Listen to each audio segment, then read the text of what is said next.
Ash and irons. In the soot-choked outskirts of Black Hollow, where chimneys cough smoke into a bruised and perpetually smoldering sky, a mechanic named Garen Vale kept his workshop alive through equal parts stubbornness and quiet endurance. The district was a graveyard of industry, iron skeletons of half-collapsed foundries, rusty cranes frozen in place like the bones of titans, and narrow alleys where coal dust gathered thick as snow. Nothing in Black Hollow was ever truly clean. Even the rain fell gray. Garen's workshop leaned slightly to one side as though exhausted by the years. The sign above the door, Vale Mechanical REPAIRS, had once been painted in proud blue lettering. Now it hung faded and chipped, creaking when the wind pushed through the alley. Inside, however, the place was alive. The air smelled of oil, hot metal, and steam. Gears turned on suspended rigs. A cracked but functional forge glowed in the corner, radiating steady heat. Half-dissected automaton limbs lay arranged with surgical neatness across a long oak table. Every tool had its place. Every screw and rivet rested in labeled tins salvaged from better days. Garen Vale stood broad-shouldered and solid, his dark hair perpetually smudged with soot. He had the hands of a laborer, scarred, rough, capable of delicate precision despite their size. There was nothing remarkable about his face save for the steadiness in his gray eyes. He did not look like a hero. He did not look like a man who would change anything in the world. That suited him fine. He repaired steam haulers that coughed themselves to death hauling freight from the lower docks. He rebuilt the intricate brass joints of factory automatons that stitched fabric or hammered rivets without complaint. On rare occasions, wealthy couriers sent messenger drakes, small, sharp-winged creatures bred for speed, with snapped struts in their mechanical wing braces. Garen would fix those too, though he disliked the way their owners treated them as living machinery. He asked few questions, he charged modest fees he kept to himself.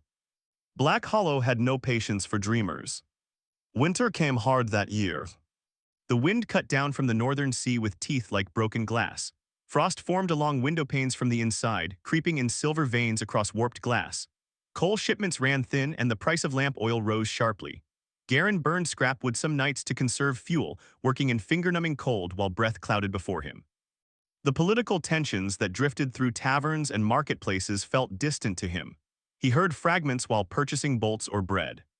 The Dragon Accords have failed. The siege of Skyreach Bastion ended in fire. The new Empress gathers power. Dragons scattered, bloodlines hunted, borders redrawn. Garen listened without reacting. Empires rose and fell, machines still broke. One evening, as frost silvered the cobblestones outside and the sky darkened to a deep iron blue, Garen closed the workshop doors later than usual. He had stayed to finish repairing the gear housing of a freight hauler whose owner had begged for mercy. The forge dimmed to embers. The lantern near his bench burned low. He was wiping his hands clean when he heard it. A faint scraping sound. Not the frantic skitter of rats, not the hollow clatter of debris. This was slower, weaker, a dragging shift against brick. He paused. The sound came again from behind the workshop, near the coal bins stacked against the rear wall. Garen picked up a lantern with one hand and a wrench with the other. He did not frighten easily, but Black Hollow had its share of thieves and desperate men. The alley behind the shop lay narrow and shadowed. Frost rimed the edges of broken crates. Smoke from distant chimneys drifted low, making the lantern light halo in dull gold. He rounded the corners and stopped. Two shapes huddled beside the coal bin. At first glance, they might have been large dogs or bundles of discarded tarps, but as the lantern light steadied, scales caught the glow. Dragons.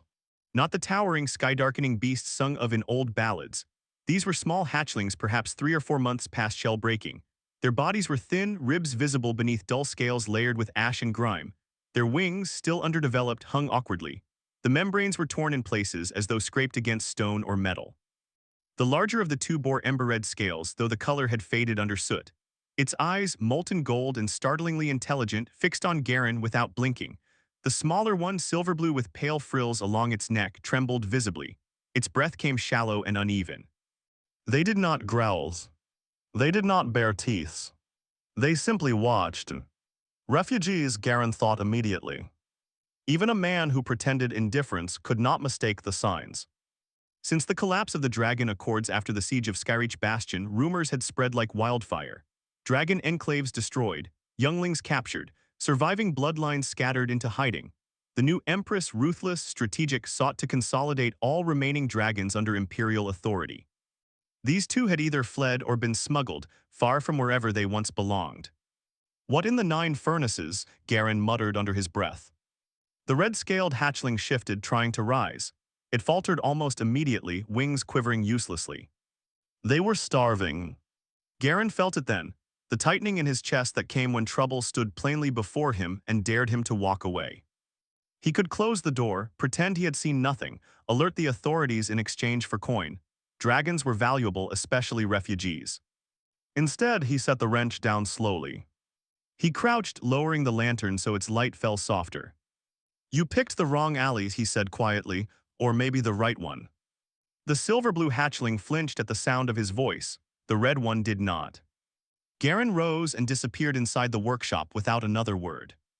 The alley remained silent save for the distant groan of wind. Moments later, he returned carrying a small bundle wrapped in cloth. He unwrapped it carefully, revealing scraps of cured meat he had intended to stretch across the week. He placed them on a crate a cautious distance away and stepped back. The scent reached them instantly. The silver-blue hatchling crawled forward first, driven by hunger stronger than fear. It seized a strip of meat and devoured it with desperate, gulping bites. The red one followed more slowly, never breaking eye contact with Garen as it ate. They finished everything within seconds. Garen exhaled slowly. "Right," he murmured, "water next." He fetched a shallow basin and filled it from the pump inside. The dragons drank deeply, water spilling from their jaws and freezing against the stone. Up close, he could see the damage to their wings more clearly. The membranes had been sliced, not cleanly but raggedly, not a predator's work, too deliberate. "Man-made." He swallowed irritation. "Stay," he said, unsure why he bothered. They did not understand his words, but they did not move. Garen disappeared again and returned with old canvas tarps and a bundle of rags. He constructed a makeshift windbreak around the coal bin, angling the canvas to shield them from the worst of the draft. It was crude but effective. When he finished, he crouched once more. "You can't stay out here long," he said quietly. "People start asking questions." The red hatchling tilted its head slightly, as though studying him. He shook his own. "I don't need this," he muttered. But he already knew. He would not turn them out. That night, he left the back door of the workshop slightly ajar. The arrangement became routine. At dusk, Garen brought food, sometimes scraps of meat, sometimes fish offcuts purchased cheaply from the docks. He rationed his own portions smaller. The dragons ate eagerly but began to slow their frantic pace as days passed. He cleaned their wounds with warm water and diluted spirits, ignoring the way the silver-blue one whimpered softly at the sting. He worked gently, speaking in low tones he used for skittish machinery and frightened animals alike. The red hatchling endured treatment in stoic silence. Garen fashioned thin copper splints from scrap metal, heating and bending them with meticulous care. He stitched leather harnesses to stabilize the torn membranes, reinforcing weak joints without restricting movement. He had repaired countless mechanical wings. Flesh was different, but the principles held. "Balance, support, patience." "Hold still," he muttered one evening while adjusting a brace. The red dragon held perfectly still. The silver-blue one twitched, then stilled as well. Snow fell thick one night, blanketing the alley in white that quickly turned gray beneath soot. Garen moved them fully inside after that, clearing space near the forge where warmth pooled. He told himself it was temporary. He gave them names in his head, though he never spoke them aloud. Ember for the red ones. Frost for the silver-blue. They grew stronger. Within weeks, their scales regained luster. Ember's red deepened toward molten crimson. Frost's silver-blue shimmered faintly in firelight. Their ribs no longer showed sharply. Their eyes brightened. They explored cautiously at first, sniffing tools, tapping gears with curious claws. Garen scolded them when Frost nearly knocked over a tray of screws. "No chewing on the inventory," he warned. Ember chuffed softly, a sound that might almost have been amusement. Garen caught himself smiling once. He stopped immediately. Outside, Imperial patrols became more frequent. Crimson banners appeared along the main thoroughfare. Notices were nailed to posts offering rewards for information regarding rogue draconic assets. Garen tore one down when no one watched. He slept lightly those weeks, waking at every distant clang of armor. Spring crept slowly into Black Hollow. Ice thawed into filthy puddles. The sky shifted from iron to slate. The dragons' wings strengthened under careful exercise. Garen would guide them to the abandoned yard behind the workshop at dawn when few were awake. Stretch, he instructed, gesturing. Ember extended his wings fully now, copper splints glinting. Frost followed suit, her movements graceful but cautious. They leapt short distances at first, then longer. One morning, Ember caught a thermal rising between factory walls and lifted unexpectedly a full story high before crashing awkwardly into a stack of crates. Garen ran forward, heart hammering. Ember rose shakily but unharmed. "You idiot," Garen muttered, voice thick with relief. Frost tried next. Her ascent was smoother. Weeks passed. The copper braces became unnecessary. One dawn arrived warmer than the rest. The air smelled faintly of sea salt rather than smoke. Garen opened the workshop doors and found both dragons already waiting. They stood taller now, nearly level with his shoulder. Ember stepped closer. For a long moment, man and dragon regarded one another in silence. Garen adjusted a final strap along Ember's wing. The leather was worn but serviceable. "You'll fly again," he muttered. He moved to Frost, checking her joints. "And when you do," he added softly, "don't come back to a place like this." He stepped back. They moved toward the alley's end together. Ember leapt first. His wings caught air cleanly this time. He rose above the rooftops, red scales flashing in sunlight for the briefest instant before vanishing beyond smoke. Frost followed moments later, silver blue against the pale sky. Garen stood motionless long after they disappeared. The alley felt larger, colder. He told himself it was for the best. Dragons did not belong behind coal bins. He returned to his workshop, picked up his tools, relit the forge. Machines still broke. But some nights when wind howled down from the northern sea, he would pause and glance upward, half expecting to see twin shadows circling above Black Hollow. He never did. And so the mechanic carried on, unaware that far beyond the smoke-stained horizon, two young dragons climbed higher than any brace or splint could have ever allowed, carrying with them the memory of a man who had offered warmth in a winter that might otherwise have ended them. The Empire's shadow. 5 years later, Black Hollow had changed so thoroughly that even the smoke seemed disciplined. The chimneys still coughed soot into the sky, and the narrow alleys still collected grime like old grudges, but there was order now, sharp, deliberate, and unmistakably imperial. The old merchant flags that once fluttered in mismatched defiance had been torn down. In their place hung long crimson banners stitched with a sigil of flame encircling a dragon's eye, the mark of the imperial throne. Where once the streets had felt neglected, they now felt watched. Patrols moved in measured intervals, boots striking cobblestone in unified rhythm. Armor gleamed red and gold despite the ever-present ash in the air. Helms were fashioned in the likeness of stylized dragon skulls, elongated visors, flared ridges above the brow, metal sculpted into silent snarls. Even the capes fell identically behind them, as if rebellion itself had been pressed out with heat and steel. The reclamation, they called it. Historians would later argue whether it had been inevitable. They would debate tactics, logistics, and bloodlines in polished halls far removed from soot and hunger. But in Black Hollow, it meant something far simpler. The Empire had come and it had stayed. Her name was spoken carefully in taverns, never too loudly and never without glancing toward the door. Empress Kaelira. Brilliant, some said, ruthless, said others, both were likely true. Under her command, fractured territories had been unified with astonishing speed. Warlords bent the knee or were removed, trade routes reopened, banditry declined, and whispers persisted that dragons, once symbols of divided allegiance, now answered directly to the throne. Garen Vale cared little for rulers. Machines still broke regardless of who wore the crown. His workshop remained in the same crooked building at the edge of the district, though it now bore a small stamped insignia beside the door indicating compliance with imperial standards of industry. He had not applied for it. An inspector had simply arrived one morning, surveyed his tools, and nailed it into place without discussion. Business had improved. The Empire required infrastructure. Steam haulers ran more frequently, hauling materials for construction projects commissioned by the Crown. Factory automatons were upgraded for efficiency. Garen's hands were rarely idle. He was older now, though not by much. 5 years had carved subtle lines around his eyes. His shoulders carried tension he no longer consciously noticed. He spoke even less than before. The memory of 2 ash-covered hatchlings visited him occasionally, usually at dawn when the light struck the alley behind his shop at a certain angle. He would pause, glance toward the coal bin, long since emptied and replaced, and then return to work. They had survived, he told himself.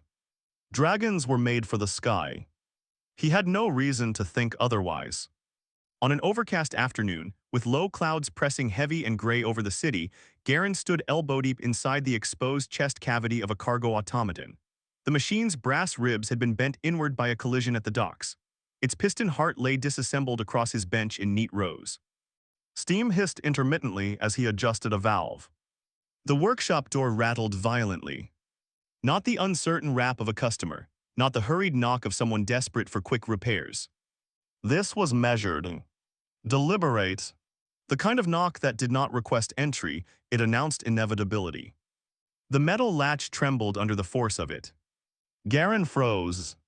He withdrew his arm slowly from the automaton's chest, wiped oil from his fingers onto a rag and listened. 3 more knocks followed, evenly spaced.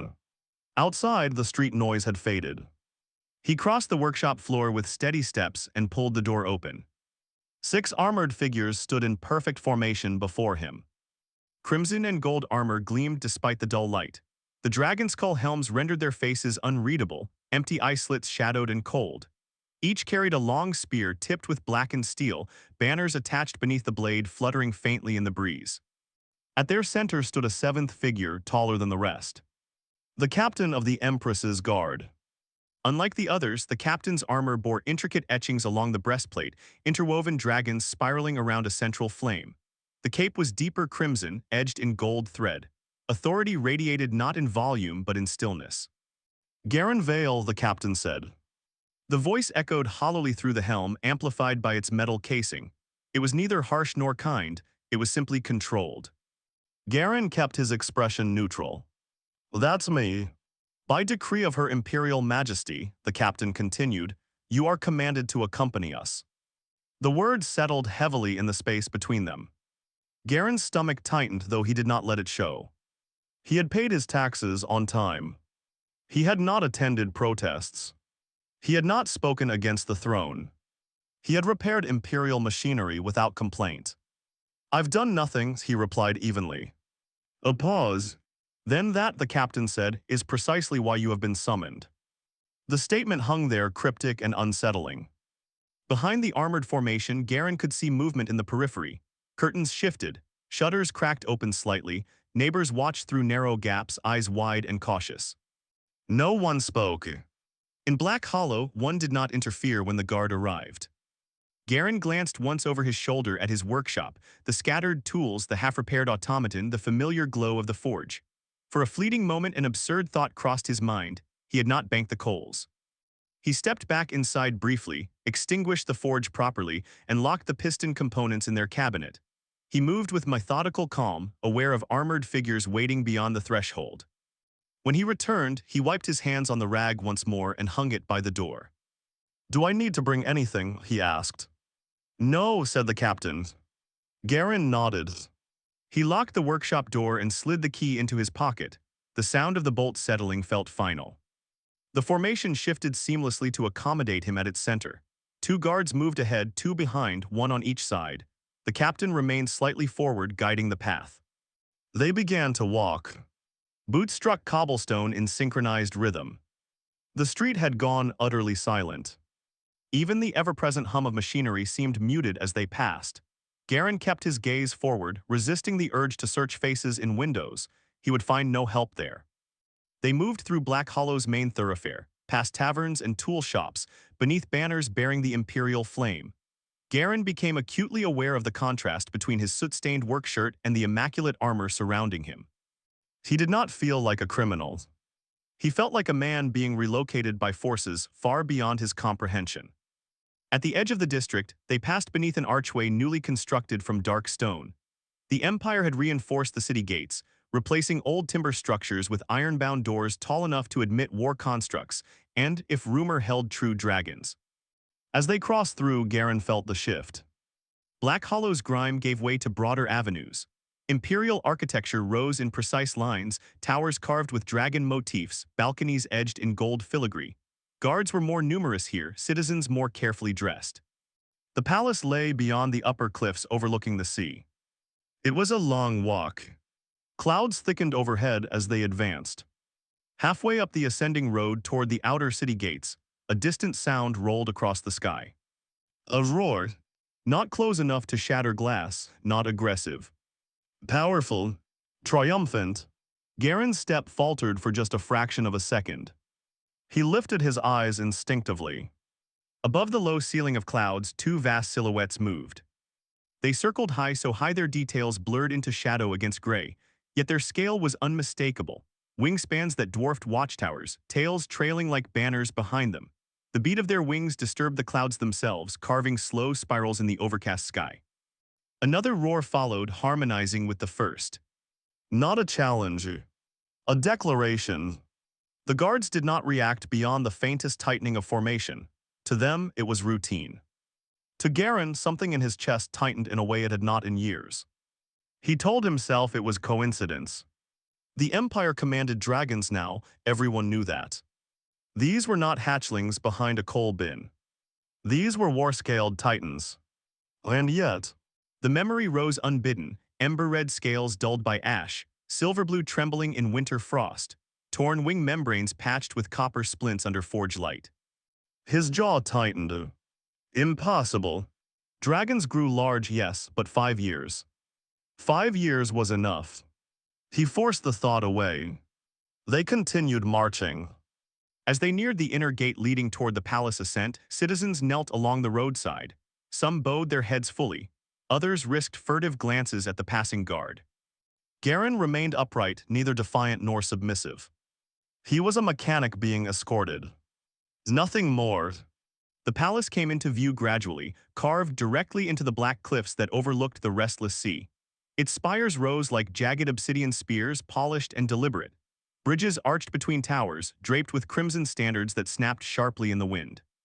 At its highest tier, a massive open-air courtyard could be glimpsed. And perched along its edges, shapes, large, still, waiting.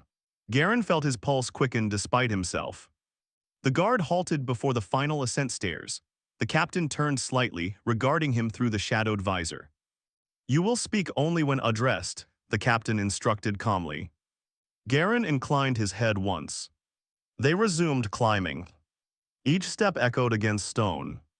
The sea roared faintly below, waves crashing against cliff faces. Wind whipped along the heights, carrying salt and the faint metallic scent of something older, something ancient. When they reached the courtyard threshold, the formation stopped. The doors opened inward without visible hands guiding them. Garen stepped across the boundary. The space beyond was vast, open to the sky. Marble and obsidian interlaced beneath his boots in sweeping geometric patterns. At the far end, elevated platforms of carved stone extended outward toward the sea. And upon those platforms, 2 dragons. Massive, majestic, alive with contained power. One bore scales of deep crimson edged in molten gold, each plate catching light like living flame. Horns swept backward from a powerful skull. Eyes burned bright as twin suns. The other shimmered silver blue, her scales reflecting the muted sky in rippling hues. Her wings, half unfurled, spanned wide enough to eclipse entire sections of the courtyard. They were no longer hatchlings. They were sovereign creatures of the air. They turned their heads in unison as Garen entered. And though 5 years had carved time between memory and present reality, recognition struck him like a hammer against anvil. The angle of Ember's brow ridge. The pale streak along Frost's left wing joint where leather had once rested. No copper splints now. No torn membranes. Only strength. The captain stepped aside. The formation knelt. Garen stood alone. High above, clouds parted slightly, allowing a shaft of pale light to spill across the courtyard. The crimson dragon lowered his great head fractionally.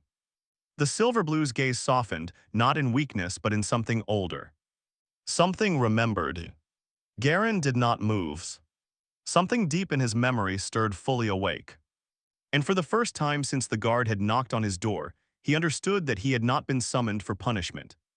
He had been summoned because 5 winters ago, in a soot-choked alley behind a failing workshop, he had chosen not to walk away. The Empire's shadow stretched long across the courtyard stones. But beneath it, memory burned brighter than fear. Wings of ember and silver. The Imperial Palace rose from the cliffs beyond Black Hollow like something carved from night itself. Obsidian stone formed its foundation, polished so smooth it reflected the gray sky in fractured glints. Towers spiraled upward in elegant predatory curves, their edges inlaid with veins of gold that caught what little light filtered through the clouds. From afar, it resembled a crown set upon the brow of the sea. From within, it felt older than empire.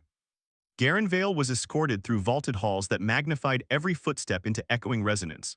The marble floors were cool beneath his boots, veined in dark streaks that resembled frozen lightning. Columns lined the corridors, each carved with intertwining dragons, their bodies spiraling upward toward ceilings painted in scenes of fire and sky. The guards moved with measured precision, their armor whispering faintly as they walked. Garen followed at the center of their formation, aware of the enormity pressing in around him. He had spent his life inside workshops that leaned crooked and smelled of oil. These halls smelled faintly of incense and salt carried from the sea below. They passed beneath archways etched with scenes of conquest and unity, battles rendered not as chaos but as inevitability. The reclamation immortalized in stone. Garen did not slow. He did not gawk. But he felt small. At the end of the corridor, a pair of massive doors stood open. Beyond them, daylight flooded an expansive open-air courtyard overlooking the restless ocean. Wind surged inward, carrying the roar of waves crashing against cliffs far below. The guards halted. The captain inclined his helm. Garen stepped forward alone. The courtyard stretched wide, its floor a deliberate mosaic of black obsidian and white marble arranged in geometric precision. At its far edge, two elevated platforms extended outward toward open sky. Golden inlays traced the rims of those platforms, catching the shifting light like molten rivers frozen mid-flow. And upon those platforms, two dragons. Not the thin, ash-covered hatchlings he once sheltered. Not frightened creatures trembling beside a coal bin. These were beings of magnitude. The first was coiled upon the left platform, scales of deep crimson edged with molten gold. Each plate overlapped with deliberate symmetry, reflecting light as though lit from within. Horns swept back in a proud arc. The ridges along his spine rose like serrated flame. His chest expanded with slow, powerful breaths that stirred the air around him. The second rested upon the right platform, her body long and elegant, scales shimmering silver blue with faint iridescence. Her wings, half unfurled, spanned outward in a display of effortless dominance. No tear marked their membranes, no brace marred their joints, they were flawless. But Garen recognized them. Recognition did not arrive gently. It struck. In the curve of the red dragon's brow, in the faint, pale line near the silver dragon's left wing joint, where leather straps had once pressed during healing. In the way both pairs of eyes fixed on him not with curiosity but with memory. The red dragon shifted first. His immense head lowered slowly, controlled power contained within deliberate movement. A single golden eye aligned with Garen's position, narrowing slightly as though studying him anew. Wind rippled through the courtyard. Then a voice filled the space, not spoken through air but resonating directly against bone and marrow. You kept your promise. Garen did not stagger, though the sensation reverberated through him like distant thunder. The silver dragon lifted her wings fully, stretching them wide.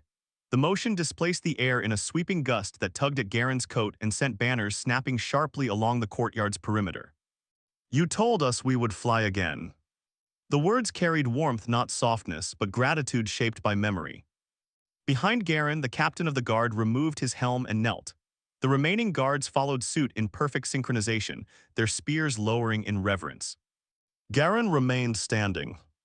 From the shadowed archway, opposite the courtyard entrance, emerged a solitary figure. Empress Kaelira.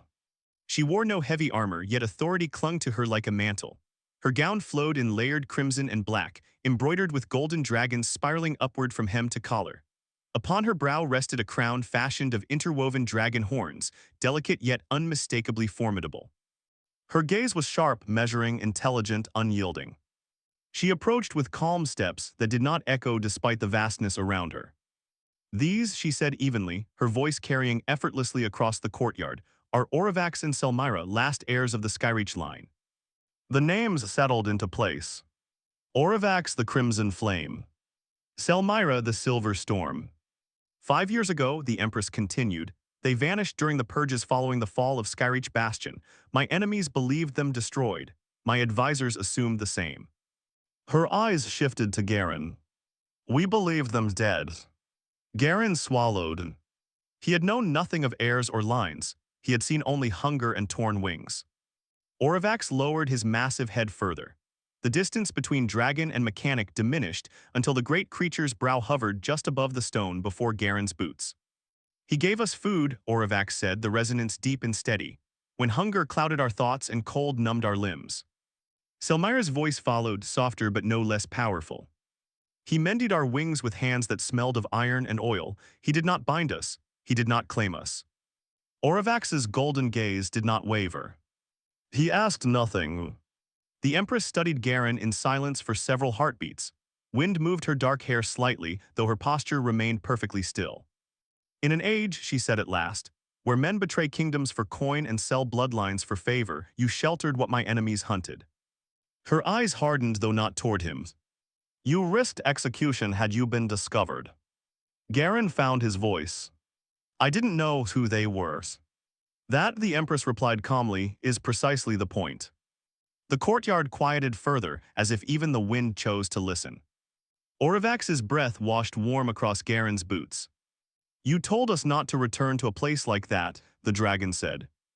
Selmyra added gently, but we remembered the place, and the man. Images flickered in Garen's mind, unbidden frosted cobblestones, the glow of his forge, copper splints glowing faintly as they cooled. He felt something unfamiliar pressing behind his ribs. The Empress stepped closer. My guard did not knock upon your door to arrest you, Garen Vale. Her tone shifted, not softer but deliberate. They knocked to offer you a place. The words carried weight beyond invitation. They carried transformation. Behind him, the kneeling guards remained motionless.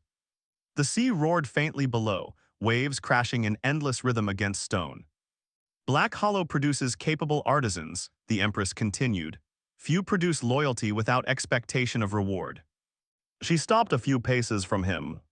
Name your desires. The offer hung in the air. Gold, land, a title, authority within the imperial workshops, protection for your district, speak. Garen's thoughts moved slowly, deliberately. He looked up at Oravax and Selmyra, not as heirs, not as symbols of empire, but as creatures he had once shielded with canvas from winter wind. He saw no trace of desperation now. Only strength. Power enough to reshape borders. His mind flickered briefly to his workshop, the cracked eastern wall where mortar had begun to crumble, the roof that leaked during heavy rain, the forge that burned unevenly unless coaxed. He cleared his throat. My workshop leaks when it rains, he said at last, and the east wall needs rebuilding. Silence. For a single suspended heartbeat, even the wind seemed to halt. The Empress stared at him. The guards did not move. Oravax's golden eye widened fractionally. Selmyra's wings shifted in what might have been restrained amusement. You are offered gold beyond measure, the Empress said slowly. You request masonry. Garen met her gaze steadily. I have what I need. It was not defiance. It was a simple truth. The Empress held his gaze for several long moments. Then unexpectedly she laughed.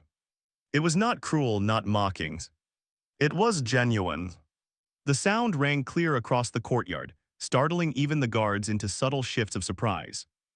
Oravax released a low rumble that echoed with something akin to pride. Selmyra's eyes gleamed. Very well, the Empress said, composure returning but warmth lingering at the edges. Your workshop will be rebuilt, not merely repaired. She turned slightly toward the captain. Dispatch architects to Black Hollow before dusk. Full structural reinforcement, modernized forge, expanded floor plan. She faced Garen once more. And you, Garen Vale, will accept a title whether you seek one or not. He stiffened slightly. Royal Artificer, she declared. Advisor in mechanical innovation to the imperial throne. You will maintain your workshop. You will train apprentices as you see fit. You will answer only to me in matters of design. Garen opened his mouth to protest. The Empress raised a hand. You will not be caged, she said calmly. Nor paraded, you will work as you have always worked, only with greater resources. Oravax lifted his head slightly. You built wings for us when we had none, he said. Selmyra's voice followed. Build for others now. The weight of it settled gradually. Not wealth, not power, opportunity. Garen exhaled slowly. I'll need better tools, he muttered almost reflexively. The Empress's lips curved faintly. You will have them. By dusk, Imperial architects stood in Black Hollow surveying Garen's crooked workshop. Citizens watched in disbelief as measurement tools replaced idle gossip. Stone was delivered before midnight. Reinforcement beams arrived at dawn. The east wall came down under careful supervision and rose again thicker, straighter, stronger. The leaking roof was replaced with treated slate. The forge was expanded and fitted with improved ventilation and heat control systems rarely seen outside palace grounds. An annex was constructed beside the main structure, space for apprentices, drafting tables, and experimental prototypes. Garen oversaw it all with the same steady expression he wore while repairing a piston. He did not boast. He did not explain. When asked, he simply said Imperial contract. But word spread. It always did. Within days, the district buzzed with speculation. Some whispered that he had uncovered ancient schematics. Others claimed he had blackmailed a noble. A few dared suggest he had saved someone important. None guessed the truth. At sunrise 3 days later, two vast shadows crossed over Black Hollow. Citizens rushed into streets, shielding their eyes against the light as Oravax and Selmyra soared overhead. Their wings beat in synchronized strength, casting momentary eclipse across rooftops. They did not descend. They did not roar in dominance. They simply circled once and continued toward the horizon. In his rebuilt workshop, Garen paused mid-adjustment of a new drafting compass. He glanced upward as light dimmed briefly across his floor. A faint smile tugged at the corner of his mouth. He returned to work. In the years that followed, Garen Vale's innovations reshaped more than machinery.